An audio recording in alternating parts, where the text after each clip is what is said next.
Tonight on News 3 New Mexico, we give you updates from the Hampton Farms peanut plant fires. Allergy season is in full bloom. Find out more in my first weather forecast. The population of Mexican wolves in New Mexico has bounced back from being endangered. That story and more right now.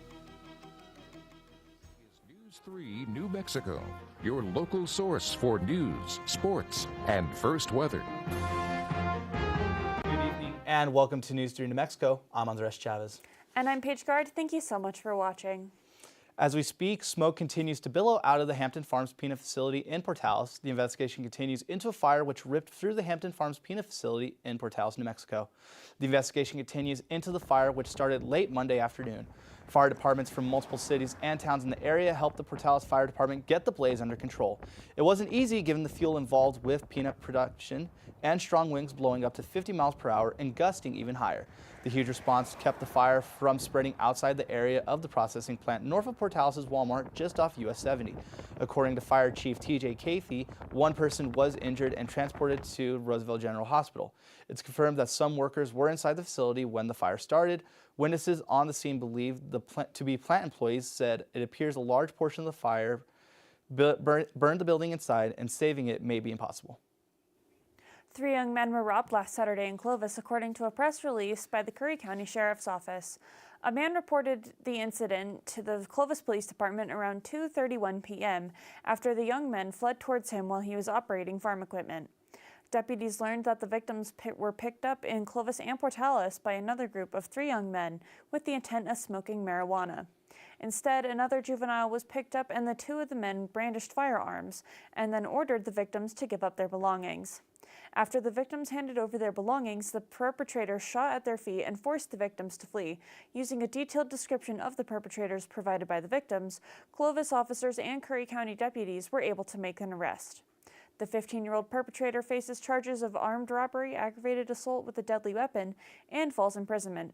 More charges may be filed as the police continue to investigate and identify more suspects.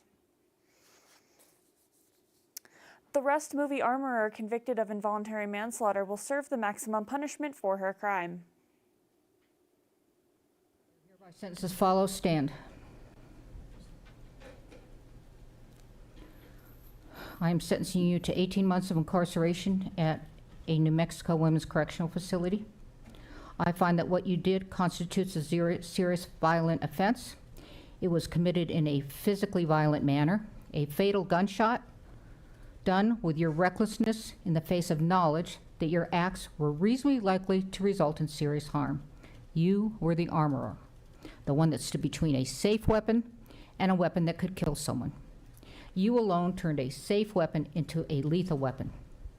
But for you, Miss Hutchins would be alive, a husband would have his partner, and a little boy would have his mother. Please take her. A jury found her guilty last month for the 2021 on-set shooting death of cinematographer Helena Hutchins. She was acquitted of separate charge of evidence tampering. Hutchins was killed when a live round of ammunition fired from a prop gun that Alec Baldwin was holding. The film's director was also shot but survived.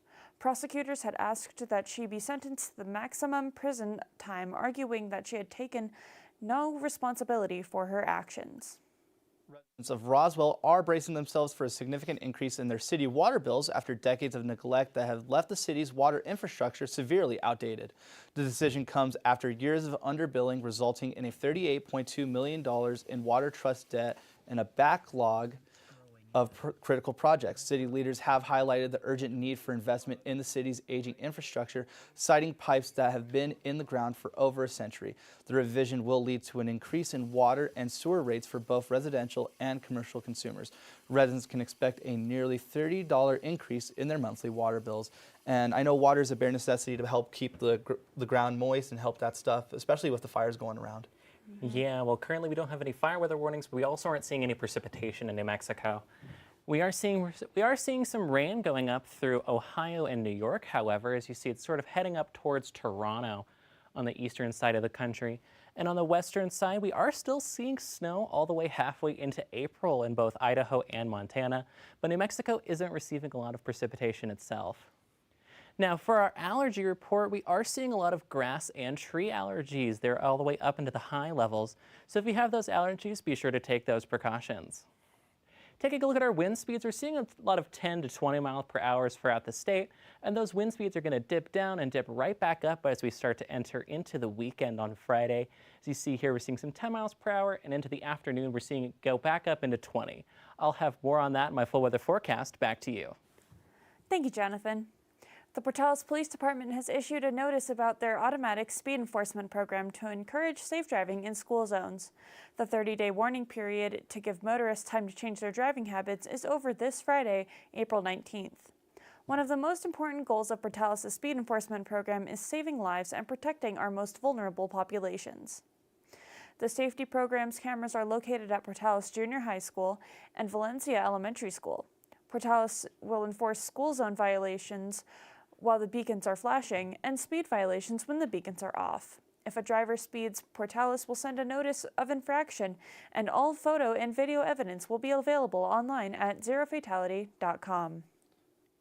Governor Michelle Lujan Grisham announced she will call the New Mexico legislature into a special session on Thursday, July 18th to take up additional public safety protections that New Mexicans demand. Lujan Grisham said she decided to convene a special session to allow lawmakers to finish what they started during the 30-day session. Based on discussions with legislative leadership, the governor anticipates that the special session will be completed within several days. She says while lawmakers made some progress toward a safer New Mexico during the 30-day session, more must be done. Lujan Grisham adds that the special session in July will enable state leaders to deliver additional statutory changes that reduce the danger and risk New Mexico communities face every day. The governor says this time lots of work has already been done to get things squared away for the special session. Key committees have already begun preparing for a special session call so that we've got bills that there's more agreement than not. So that as you go into a special session, people have been spending real time and participating in the drafting and final documents for presentation. The July 2024 special session will be the 5th special session of the legislature during Governor Lujan Grisham's tenure. A lawsuit over federal agencies' decision not to boost wolf protections in New Mexico and other western states has been filed, days after a video surfaced showing the torture of a captured wolf. Public News Service's Roz Brown has more on the story.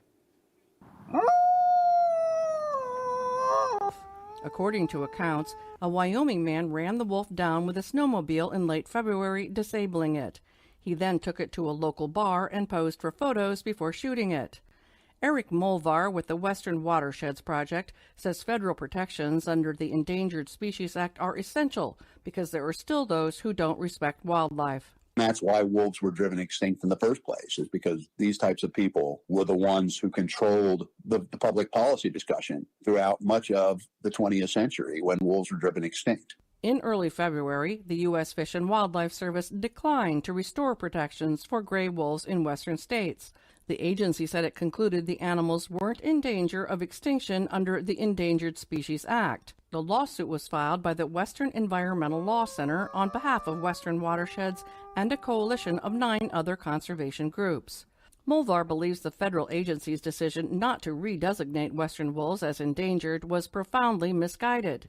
He says some states, such as New Mexico and Colorado, have adopted extra penalties for killing wolves, but the Endangered Species Act lets hunters in other states off the hook if they claim it was a case of mistaken identity. But there were special loopholes for Wyoming, Idaho, and Montana, and also parts of Oregon, Washington, and Utah. So it does beg the question of how often this is happening quietly and under the radar. In Wyoming, wolves and coyotes, which are considered predators, aren't eligible for protections under the state's animal cruelty statute. To date, the only penalty inflicted on the person shown on social media tormenting the wolf was a $250 fine by the Wyoming Game and Fish Department. I'm Roz Brown reporting.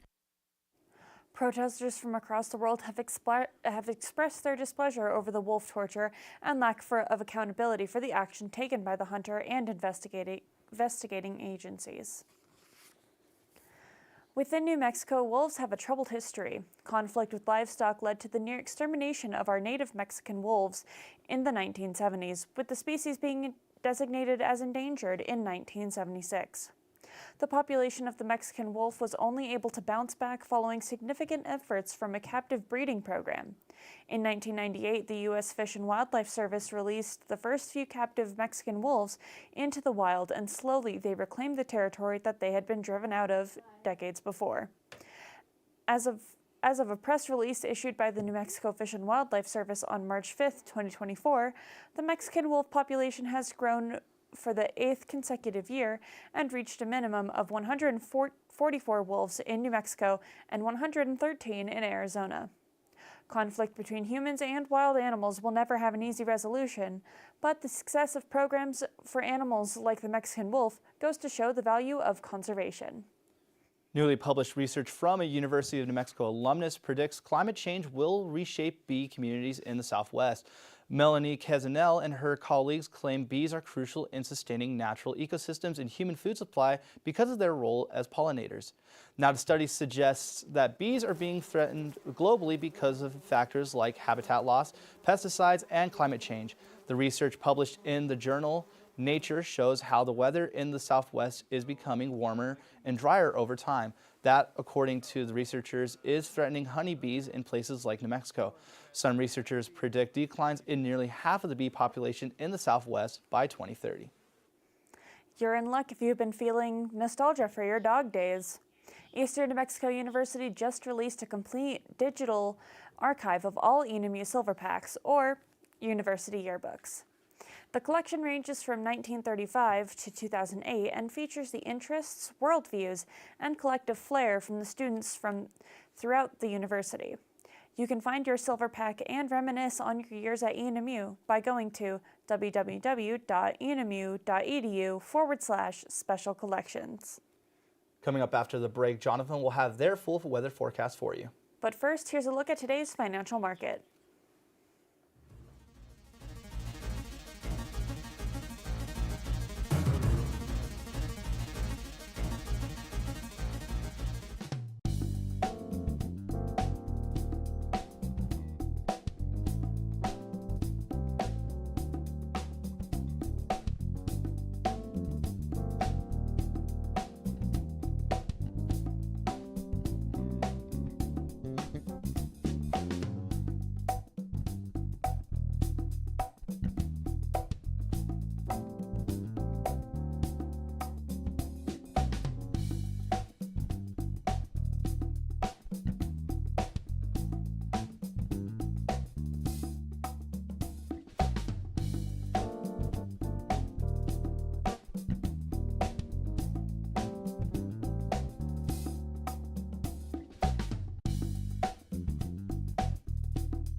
Welcome back to News 3 New Mexico. Let's take another look at that weather, shall we?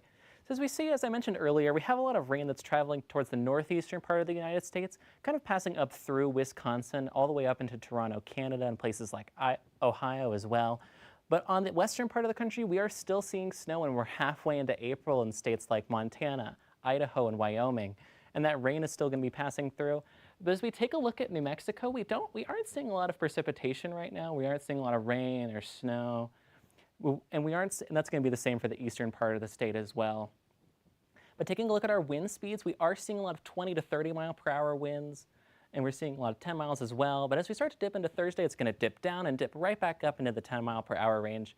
And if we start to go over to Friday, we're seeing some 10 miles per hour. And once we hit to the afternoon, we're seeing a lot of 20 miles per hour wind heading into this weekend.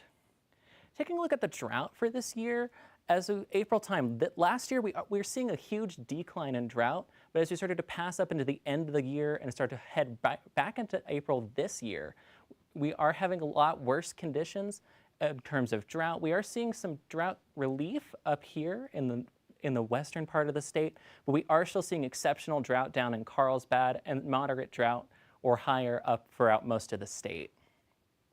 Taking a look at our current temperatures, we are seeing a lot of 70s, 80s throughout most of the state. We're seeing a lot of 70s up in the north with Farmington and Raton.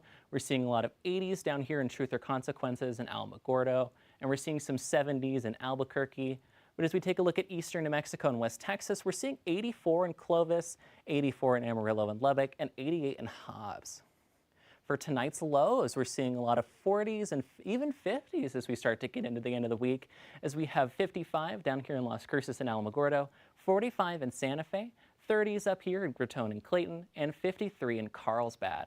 Taking a look at eastern New Mexico and West Texas, however, we're seeing 41 in both Tucumcari, Clovis, and Amarillo, and we're also seeing 45 in Portales with 47 in Lubbock. And taking a look at tomorrow's highs, we're seeing 78 up here in Farmington, 88 in Truth or Consequences, our first 90s of April so far, with 90 in Las Cruces and Alamogordo. We're seeing 69 in Raton and 59 in Clayton. And for eastern New Mexico and West Texas, we're seeing 72 in Clovis, 78 in Portales, and 79 in Lubbock. Taking a look at our 7-day forecast for Roswell, we are seeing a lot of clouds throughout the state. We're going to see that main precipitation on Saturday with a 66% chance at that 60-degree mark. For Carlsbad, we're going to see a lot of rain chance on Saturday as well with 40% chance. Well, those temperatures are starting to pick up into spring and summer temperatures with a 92 on Tuesday and an 88 on Wednesday. For Tucumcari, it's going to be kind of the same story. We're seeing as high as 48 on Saturday. We are still seeing winds on Wednesday at 81. And finally, for Portales, we're seeing some snow on Saturday and Wednesday, but we're starting to see those temperatures go all the way up into 83s as we start to head into next week. Glad to see those April showers coming and bringing us relief from those really hot temperatures. Yeah, it's going to dip down, but it's going to go right back up as we start next week. Well, we got to enjoy the rain while we can have it. I'm definitely looking forward to that as well. Well, that is all the news we have for you guys right now. We'll be back with more after the break.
Welcome back. A new report by the University of Wisconsin Population Health Institute shed light on excessive drinking in New Mexico. The annual County Health Rankings and Roadmaps report is intended to highlight the factors that can impact our health outcomes nationwide. To calculate each region's drinking rate, researchers use self-reported data from the CDC's Behavioral Risk Factor Surveillance System. The CDC considers binge drinking and heavy drinking as excessive. Binge drinking is defined as 4 or more drinks in one sitting among women and 5 or more among men. When looking at data from New Mexico, the county with the highest rate of excessive drinkers was Lee County. The top 5 counties in the state included Eddy and Roosevelt counties. Keeping your kids safe while driving starts with the right car seat. But did you know that 3 out of 4 car seats are used incorrectly? That statistic comes from a promotion released by the New Mexico Department of Transportation, which will be hosting an event promoting car seat installation. If you're interested in having your child's booster seat inspected for recalls, age appropriateness for your child, broken parts, or improper installation, you can receive all that help and more at this event. If your child is present and you bring along your booster seat, you may even be considered for an affordable car seat replacement. You can attend the event at the New Mexico Department of Transportation Yard at US 54 7697 in Tularosa on Saturday, April 27th between 10 a.m. and noon. As we approach mid-spring, several new state laws will be going into effect throughout New Mexico. House Bill 129 going into effect May 15th will institute a 7-day waiting period before firearm purchases. House Bill 182 also going into effect on May 15th will require that any, quote, materially deceptive advertisements created using artificial intelligence are labeled with a disclaimer when used as a promotion during elections. Another voting-related bill, Senate Bill 5, will go into effect soon and will prohibit anyone from carrying a loaded or unloaded firearm within 100 feet of a polling place or 50 feet of a postal collection box during an election day. Beyond cleaning up their community, there's another way ENMU students can celebrate Earth Day, and it involves a concert performance. Eames, a ukulele loop artist, is visiting the ENMU campus on Monday, April 22nd between 11 a.m. and 2 p.m. to perform in the Crossroads Dining Hall. You can expect to enjoy a blend of pop, dance, hip-hop, and folk-style music during the performance as Eames performs some of his greatest hits. Keeping our communities clean is important, and ongoing efforts around eastern New Mexico show the difference it can make. Just last weekend, Eastern in Action removed trash from across Portales and restored the natural beauty of the area. If you're in Clovis, you have a chance to participate in another cleaning effort between April 26 and April 29 for the Great American Cleanup. The City of Clovis landfill will waive dumping fees during that period, so it's a great time to do some spring cleaning or volunteer to clean the outdoors with your community. Coming up after the break, Jaden will have his full sports report for you, so stay tuned.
Welcome back, sports fans. I'm Jane Phillips. Let's see what's going on in the sports world.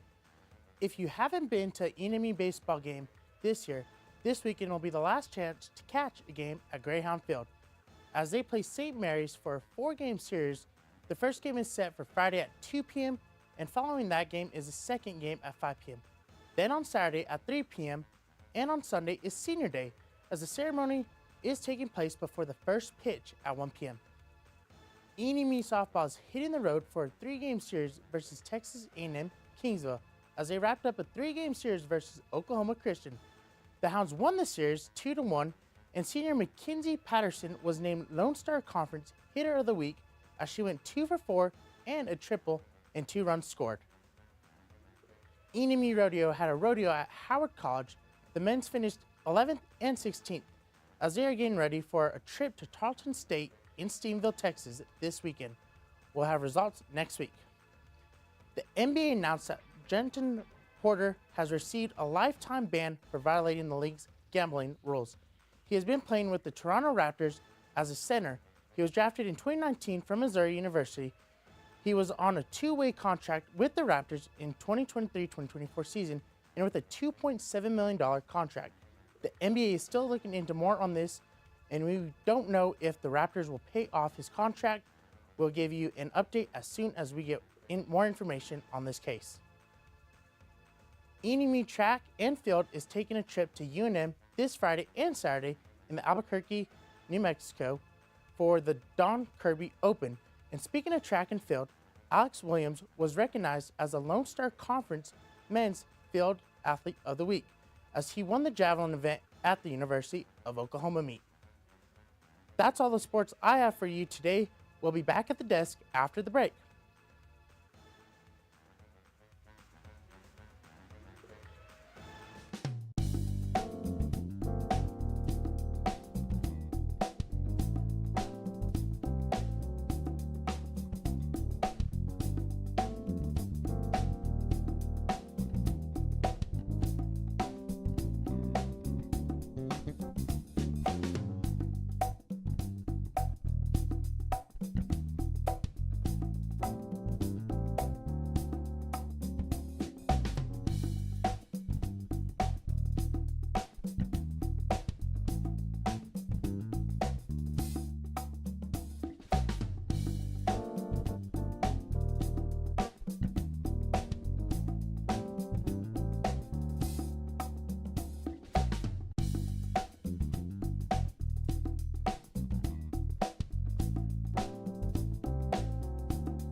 That's all the news we have for you guys tonight. Thank you so much for watching News 3 New Mexico. Good night.